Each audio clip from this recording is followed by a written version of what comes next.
Hello friends, computer trends में आप सभी का बहुत बहुत स्वागत है। दोस्तों, जैसे आपको बताना चाहूँगा, आज का जो हमारा टॉपिक है वो आस्की कोड्स है। तो आस्की कोड्स के बारे में जानने के लिए हमें सबसे पहले ये जानना होगा आस्की कोड्स होते क्या है।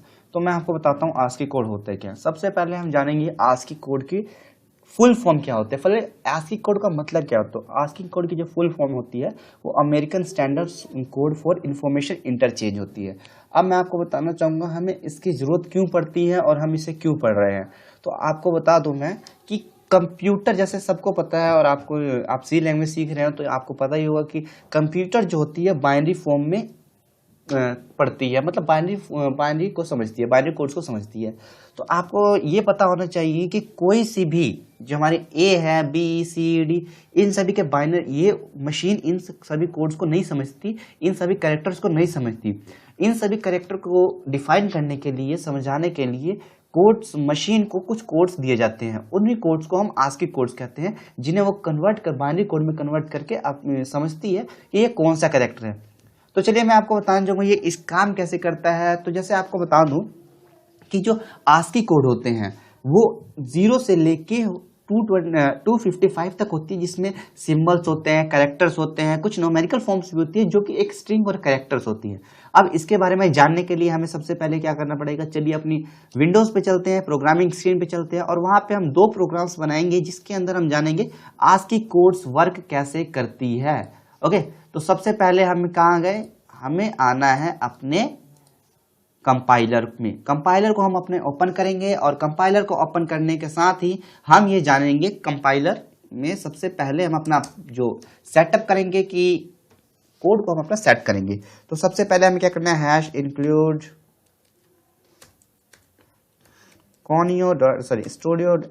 स्टूडियो डॉट एच, उसके बाद से हैश इंक्लूड conio.h, उसके बाद से void main, void बड़ा हो गया है, void main। आपको बता दूं कि C जो है केस सेंसिटिव है, यानी जो करेक्टर में की साइज डिफाइन कर देगी, या कैपिटल है या कैपिटल लेटर है या फिर स्मॉल लेटर है, वो सभी हमको देखना पड़ेगा। तो जैसे मैंने आपको बताया था कि जो हमारा जो आस्की कोड है वो स्ट्रिंग और कैरेक्टर्स पे ही काम करता है, उसमें कोई भी न्यूमेरिकल वैल्यू यूज नहीं कर सकते हैं। लेकिन कुछ टाइम्स ऐसे होते हैं जिसमें हम न्यूमेरिकल वैल्यू करेंगे, उसकी भी कोई ना कोई वैल्यू आती है। तो हम जानेंगे कि ऐसा क्यों होता है। तो चलिए सबसे पहले हम क्या करते हैं, पहले हमने कैरेक्टर के लिए एक वेरिएबल लिया और उसके बाद से मैं इसको यूजर से इनपुट लेना चाहूंगा। ठीक है, तो मैंने इसके लिए मैंने यहाँ पे लिखा एंटर योर कैरेक्टर। ओके, उसके बाद से मैं यहाँ पे इसको करके मैं यहाँ पे इसको स्कैनफ ले लेता हूँ। स्कैनफ से मैंने इसको इनपुट कराया और इनपुट कराने के लिए आपको पता है कैरेक्टर का जो होता है हमारा डिफाइन करने के लिए हम %c का यूज करते हैं। उसके बाद से एंड ch लेके मैंने कैरेक्टर से इनपुट ले लिया। उसके बाद से हम जो हमारी वैल्यू है उसको देखना है कि वो वैल्यू है क्या चीज़। तो मैंने उसके लिए प्रिंट कराया और प्रिंट कराने के बाद मैंने यहाँ पे क्या %d, ch, then get ch। अब उसको देखते हैं हम अपने प्रोग्राम को। तो इसमें 3 एरर आ रही है, ऐसा क्यों। अरे यार, मैंने ऊपर ध्यान नहीं दिया था इसलिए। हाँ चलिए, अब इसको कंपाइल करते हैं। देखिए एक भी एरर नहीं है। अब इसमें मैंने एक वैल्यू डाली ए की जो आस्की कोड होता है वो 65 होता है। अब मैं आपको कहूँगा कि आप इंटरनेट पे जाइए और एक्सप्लोर कीजिए सी में आस्की कोड्स, और आस्की कोड्स का एक चार्ट होता है, उसको आप देख सकते हैं। वैसे तो मैं आपको यहाँ पे कराऊंगा ही, लेकिन आप वहाँ पे चेक कर सकते हो।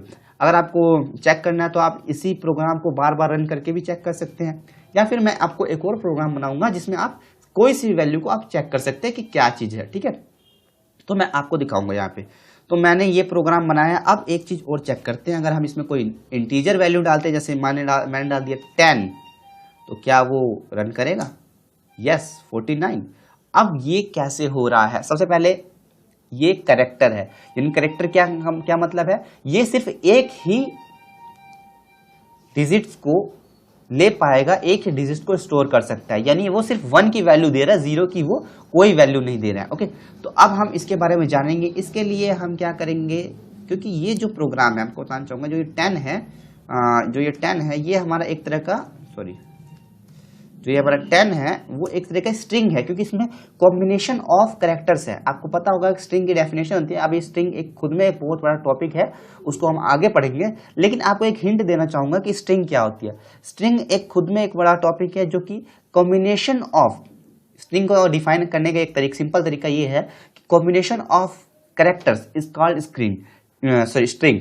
ओके, स्ट्रिंग ये कॉम्बिनेशन ऑफ कैरेक्टर्स होती हैं, जिसमें एक से ज्यादा कैरेक्टर्स होते हैं, उसे हम स्ट्रिंग कहते हैं। ओके, तो अब चलिए हम दूसरा प्रोग्राम बनाते हैं और उसको रन करते हैं और जानते हैं कैसे प्रोग्राम रन करता है। मैंने वो प्रोग्राम बनाया है, अगर मैं आपको दिखा देना चाहूंगा, उसको ही हम समझते हैं, क्योंकि मैं ज्यादा बड़ी वीडियो इसलिए नहीं बना रहा हूँ क्योंकि कुछ प्रॉब्लम्स हो जाती हैं। एक रिपोर्ट है EDX की, जिसमें किसी भी स्टूडेंट्स का जो अटेंशन होती है वीडियो के माध्यम से अगर कोई पढ़ रहा है, वो 6 से 10 मिनट्स की होती है, ज़्यादा नहीं होती है, कमी होती है, लेकिन मैं 10 मिनट्स बोल रहा हूँ। तो मैं ज़्यादा बड़ी वीडियो इसीलिए नहीं करना चाहता हूँ। तो यहाँ पे हमारा कोड है, इसको मैं समझाने से बेटर है कि आपको लिख के बताता हूँ, भले वो बड़ी वीडियो तो क्या हुआ।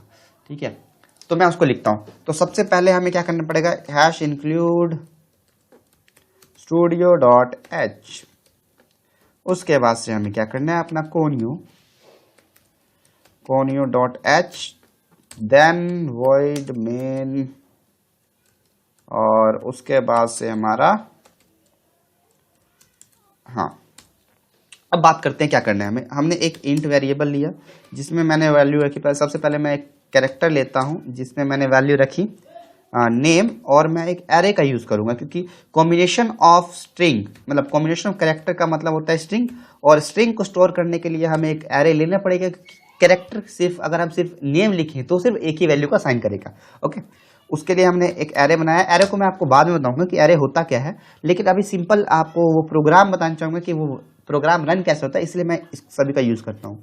उसके बाद से एक वैल्यू और लिए, मैंने लिखा सम, जिसमें हम तो उसकी वैल्यू जानेंगे, और उसके वैल्यू बाद मैंने लिखा i = 0।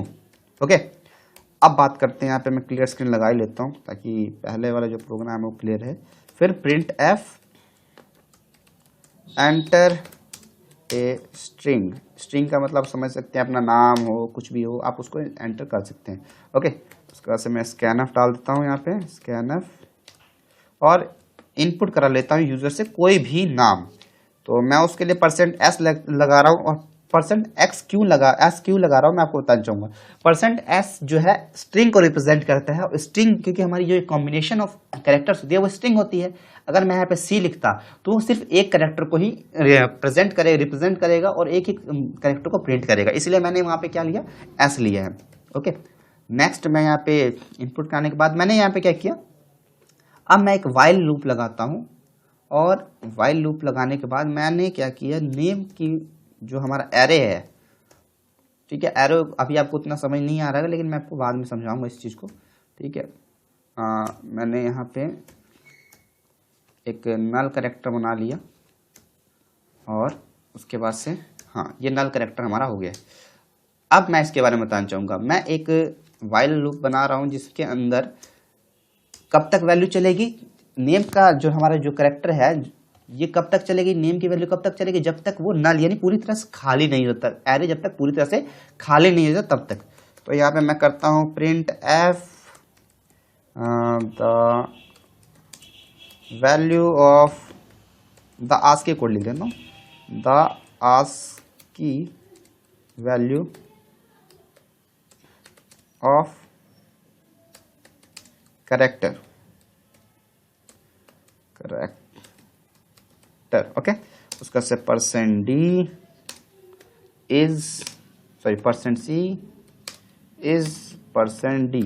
ओके, और उसके बाद से मैं यहाँ पे करता हूँ नेम i, नेम i। मैं आपको बताना चाहूँगा, आप थोड़ी इसकी प्रैक्टिस कीजिए, क्योंकि विदाउट प्रैक्टिस के आपको कुछ नहीं आएगा। तो उसके बाद मैंने क्या किया, सम प्लस नेम, और उसके बाद से मैंने यहाँ पे i++ करके ओके। अब एक चीज़ और करता हूँ, मैं यहाँ पे प्रिंट करा देता हूँ इसकी, क्योंकि मुझे वैल्यू प्रिंट करानी है, तो मैं इसकी वैल्यू प्रिंट करा देता हूँ। तो यहाँ पे मैं बैकस्लैश 2 बार लगाऊंगा, तो मैं ज़्यादा नीचे चाहिए value. sum of value, sum of character value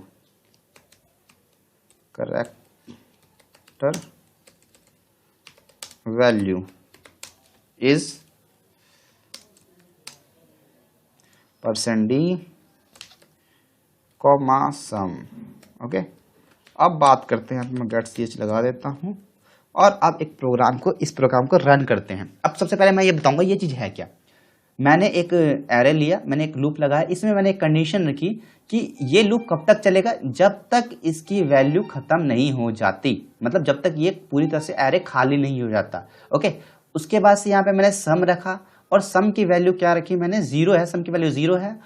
और एक चीज यहाँ पे मेरी गलती हुई है, मैं इसको सही कर लेता हूँ पहले, यहाँ पे कॉमा रहना चाहिए, ठीक है। सम की वैल्यू 0 है और आई की वैल्यू भी 0 है, ठीक है। तो आई की वैल्यू क्या है, 0। 0 का मतलब क्या है, फर्स्ट कैरेक्टर, ठीक है। जो पहली पोजीशन पे इसका कैरेक्टर होगा वो 0 से होगा, क्योंकि जो ये एरे है वो 0 से लेके 0 से स्टार्ट होता है, यानी 20 है, यानी कहाँ तक जाएगा, 0 से लेके 90 तक। अगर 10 यहाँ पे लिखता है तो 0 से लेके 9 तक जाता है। ओके, तो कोई भी कैरेक्टर स्टार्ट होगा तो 0 से स्टार्ट होगा। ओके, तो यहाँ पे जो आई की वैल्यू कितनी है, 0, तो उसने 0 को प्लस कर दिया, 0 को प्रिंट कर दिया, 0 पोजीशन पे जो भी हमारा कैरेक्टर है उसको यहाँ पे प्रिंट कर दिया। उसके बाद से वैल्यू नीचे आई और नीचे आने के बाद सम के वैल्यू में गिर गई, तो सम की वैल्यू कितनी अभी बढ़ाई, 0। उसके बाद से यहाँ पे आई की वैल्यू जो इंक्रीज हुई तो वो कितनी वैल्यू हो गई, 1। ओके, और 1 के, क्योंकि आपने इंक्रीजमेंट और डिक्रीजमेंट ऑपरेटर पढ़ रखा है, तो इसके हिसाब से हमारी वैल्यू कितनी होगी, 1। और 1 के बाद हमारी फिर ये लूप में आया, क्योंकि हमारी वैल्यू पूरी तरह से खत्म नहीं हुई है, ठीक है। क्योंकि हमारी जो नेम की वैल्यू है, वो नेम हमारा जो कैरेक्टर, जितना बड़ा कैरेक्टर है उसके बारे में जानेंगे। तो इसके लिए सबसे पहले हम इसको रन कर लेते हैं। रन करने पे आपको थोड़ा अच्छा समझ में आएगा।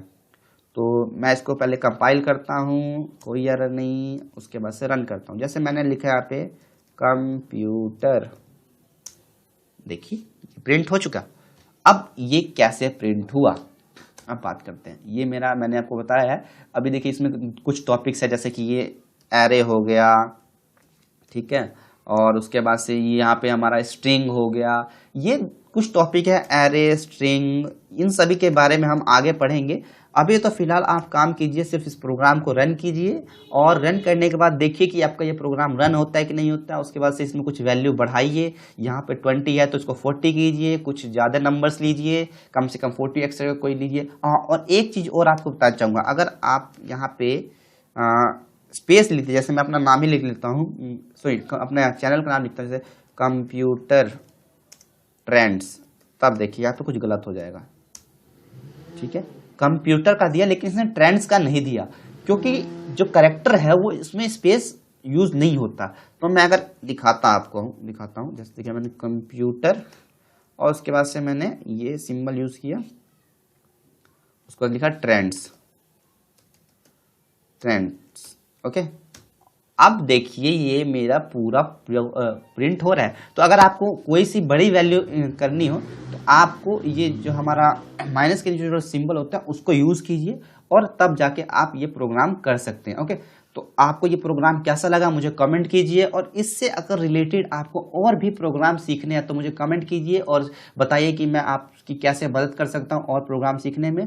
और मैं आपसे कहूँगा कि आप इस वीडियो को लाइक कीजिए, शेयर कीजिए, और मेरे चैनल को ज़्यादा से ज़्यादा हो सके तो शेयर करने के बाद अपने फ्रेंड्स को कहिए सब्सक्राइब करें, क्योंकि मैं आपको बताना चाहूँगा ये किसी की यूज़फुल हो सकती है वीडियोस। बहुत सारी वीडियोस है लेकिन हर किसी का समझाने का तरीका कुछ अलग होता है, तो आप इस वीडियो को देखिए, अगर उसे अच्छी लगती है तो आप उसको किसी अपने जिसकी ज़रूरत है उसको शेयर कीजिए। ओके फ्रेंड्स, तो मिलते हैं अपने नेक्स्ट ट्यूटोरियल में, और जो कि हमारा होगा, मैं आपको टॉपिक पे जो हमारा टॉपिक्स स्टार्ट होने वाले हैं, हम स्टार्ट करेंगे इफ एल्स, जो कंट्रोल स्टेटमेंट है उसको यूज करें स्टार्ट करेंगे।